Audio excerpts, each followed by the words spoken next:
is this plus charge and minus at infinity. And so you know that if you integrate this, what you will end up with is a monopole field everywhere except on the solenoid. Right? So we know that if we integrate this, what you will get is you will get phi b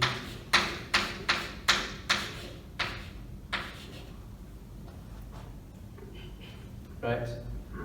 And now, if we are going to associate this to a magnetic monopole, we just need to sort of do the parallel to this equation. So we identify the magnetic charge to be this, where phi b here is the flux going through this surface. Okay. So that's it. That's our magnetic monopole, and you see that if you compare this to this, you see that the singularity is actually this solenoid, and it is this solenoid which feeds in all the flux that we want, right? Because we have this magnetic field here in this direction, and then it spreads like monopole outside. And in order to conserve the flux, we need some sort of source of the flux to feed in to compensate for the flux that is flowing out. So, yeah, so this is a physical way of viewing what is a singularity in this case. Right, so that's it. And next we are going to derive the Dirac quantization condition.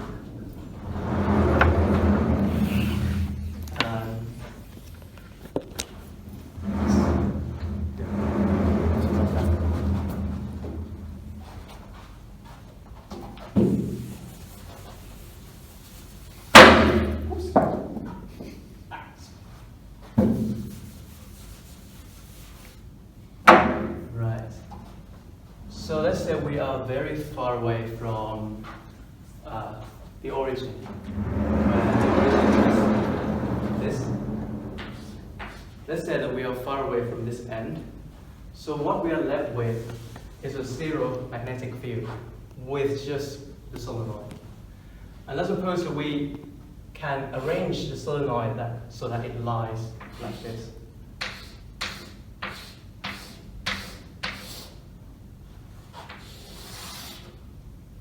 So here is a solenoid.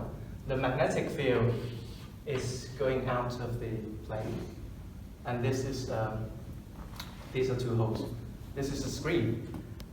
So if you think about it, you know that if you see or you observe this point-like field, and you also observe this solenoid as well, you know that it's not a monopole, right? Because you know exactly where is the source of all this outgoing flux. So the only way that, the necessary condition that you're going to get the monopole is that you cannot observe this solenoid. Because if you cannot observe this solenoid, what you will see is just a monopole field everywhere. So you're kind of forced to conclude that you have something quite like at the origin. And this setup here is we are going to try to observe this solenoid using the quantum interference experiment. So we have this solenoid, two-hole screen, and then we have a source of our quantum mechanical charged particle, and we're going to fire this the particle from this, and then we observe this interference pattern. And well, the best way to do it is to use the Feynman path integral. So basically it is this.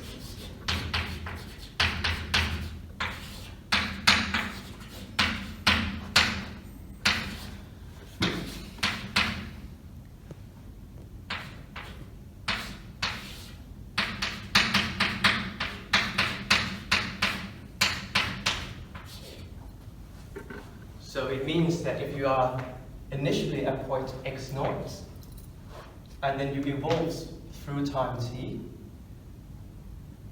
the probability that you are going to be at the point x1 is going to be proportional to this sum, whereas here is the action, the classical action.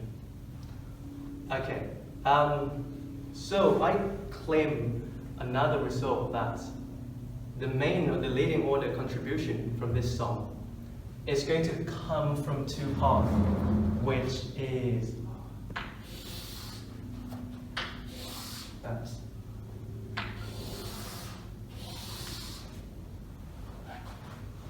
And this is the only two parts, it's the two classical parts that gives the leading order to this. You can see why, because this h here is small, and this is imaginary number. So it's the same spirit as when you do the stationary phase computation, where you get the main contribution when this is stationary. So this is why the classical part is enough for this path integral. And also, we know the Lagrangian for the charged particle moving in the magnetic field, right? We know that the Lagrangian is the normal Lagrangian, which is the t minus v, and then plus this. And there is no phi term because we have no electric field there. And so we see that the main contribution here, let's denote this path S1 and that's S2. So the main contribution is going to come from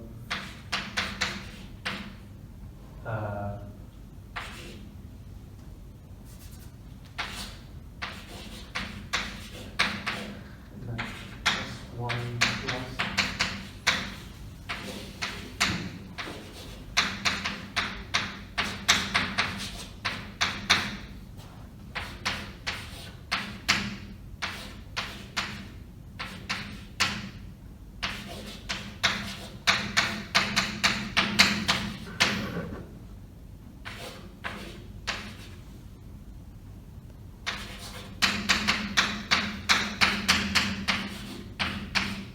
right. So this is going to give rise to the interference pattern here that we observed. And you see that if we don't have this term with the A, this is going to give the original interference pattern. So the shift in the pattern comes from the difference between these two contributions, right? And the shift in the phase is then 1, 3, 4.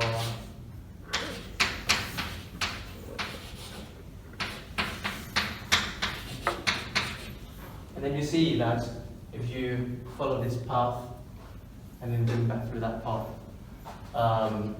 you will see that this can be replaced by this closed path integral. And we know from the Stokes theorem that that is the integral of the curve A. So that's the flux. Right? So that's the shift in the phase. Now, in order for that solenoid to be not observable, you have to have no shift in the pattern. Otherwise, you know that there is something there. Even if you can't see, there is something there, right?